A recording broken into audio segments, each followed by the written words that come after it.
Zalikal Kitab, titik awal estafet kerasulan, narasi dakwah.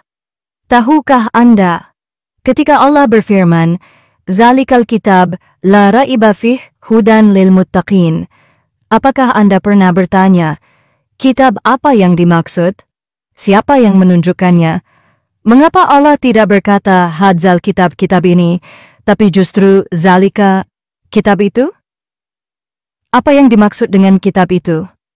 Di mana kitab itu sekarang? Dan siapa yang membawanya? Zalika bukan sekadar penunjuk jauh. Ia penunjuk pada sesuatu yang tinggi, luhur, dan tak terjangkau kecuali oleh mereka yang disucikan. Kitab ini bukan buku cetakan. Ia bukan lembaran kertas yang kita simpan di rak. Kitab ini diturunkan ke dalam dada manusia. Ia hidup. Ia bernapas bersama utusan yang membawanya. Dan dari sinilah dimulai estafet kerasulan. Pernahkah Anda bertanya, bagaimana Musa membimbing kaumnya? Bagaimana Isa menuntun para hawariyin? Bagaimana Muhammad SAW membawa umat dari gelap menuju cahaya? Apakah hanya berhenti pada mereka? Lalu, setelah Nabi Muhammad SAW wafat, apakah Allah membiarkan umat ini berjalan sendiri, tanpa cahaya, tanpa petunjuk, tanpa pembawa kitab? Tidak. Karena Allah berfirman, sesungguhnya kamilah yang menurunkan peringatan, dan kami pula yang menjaganya. QS Al-Hijr 9. Dan tahukah Anda bagaimana Allah menjaganya? Bukan hanya dengan hafalan manusia, tapi dengan mengangkat manusia pilihan, yang menerima ruh, yang memikul kitab, yang membimbing generasinya.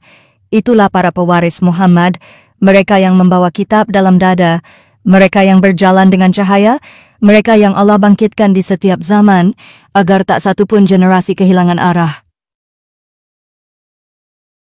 Pernahkah Anda membayangkan bahwa kitab suci bukan sekadar teks di atas kertas, tapi sesuatu yang hidup dan bernapas dalam dada manusia?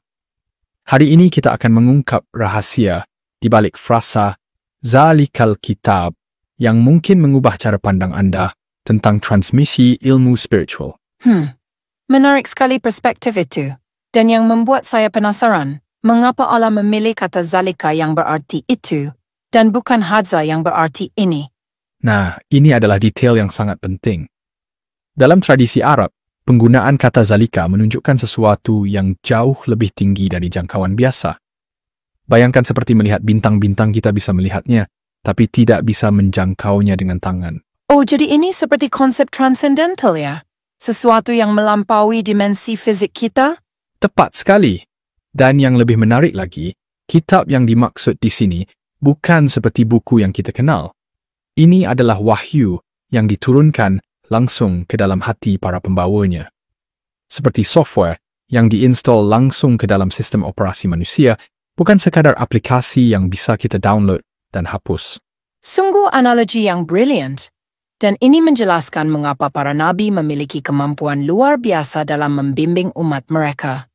Ya, dan coba lihat bagaimana sistem ini bekerja sepanjang sejarah. Nabi Musa memimpin Eksodus Bani Israel, Nabi Isa mengajarkan spiritualitas yang mendalam, dan Nabi Muhammad SAW mengubah masyarakat jahiliyah menjadi peradaban yang gemilang semua kerana mereka membawa kitab ini dalam dada mereka.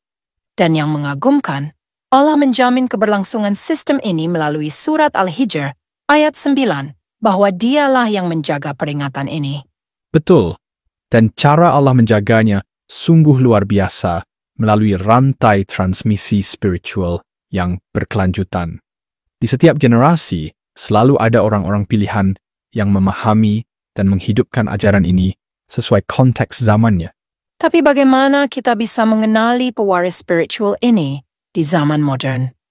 Mereka memiliki 3 karakteristik utama. Pemahaman mendalam tentang ajaran, kemampuan menjelaskan hal kompleks dengan sederhana, dan yang terpenting, kehidupan mereka mencerminkan ajaran yang mereka sampaikan.